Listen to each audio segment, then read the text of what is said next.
আসসালামু আলাইকুম রহমতুল্লাহ। দেখুন আমার কবুতরে যে ইটের গুঁড়া খাচ্ছে, গ্রিট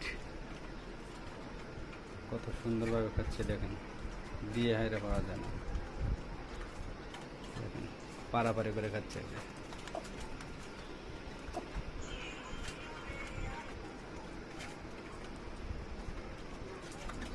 দেখলে ডিমের পোষা খাচ্ছে।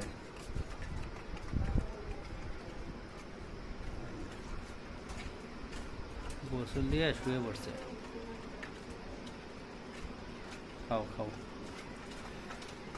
ভয় পাচ্ছে। এটা